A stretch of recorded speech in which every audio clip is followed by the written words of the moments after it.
Goeiedag, ek groet jou in die kosbare naam van Jesus Christus. Voel jy dalk vandag dat dit wat jy het om te bied in hierdie lewe net te klein is? Soos die seentjie in Johannes 6, wat slegs 5 garsbrode en 2 klein visies gehad het. Mag jy na jou lewe, jou gawes, jou hulpbronne of selfs jou geloof kyk en by jouself wonder. Wat is dit vir so baie mense?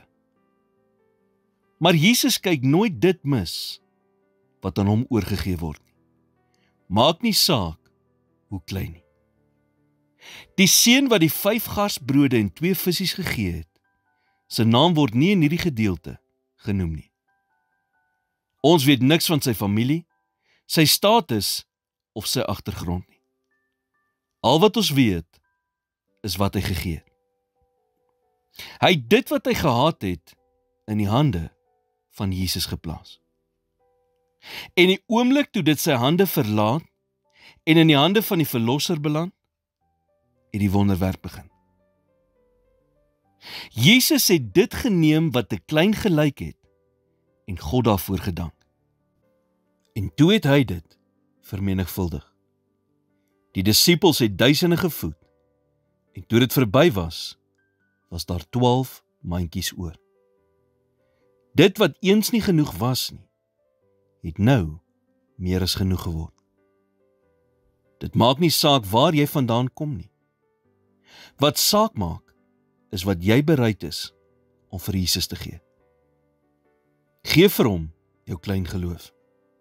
Gee vir hom jou klein hoop. Gee vir hom jou bietjie krag.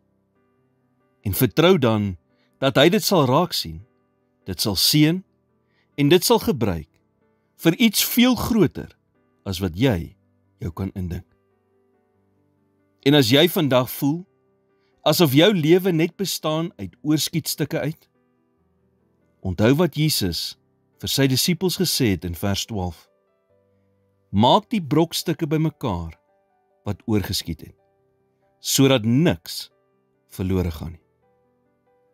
Niks word vermors in die hande van Jesus nie.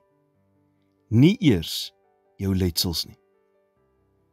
Miskien is vandag die dag dat jy dit alles in sy hande plaas. Jou verlede, jou toekoms, jou sonde en jou seer kry. Here, vandag gee ek vir U wat ek het. Ek gee U my hart, my vertroue en my lewe. Neem hierdie bietjie en maak dit baie. Was my skoon en maak my nuut. Ek gee my ten volle aan U oor. In Jesus naam bid ek dit.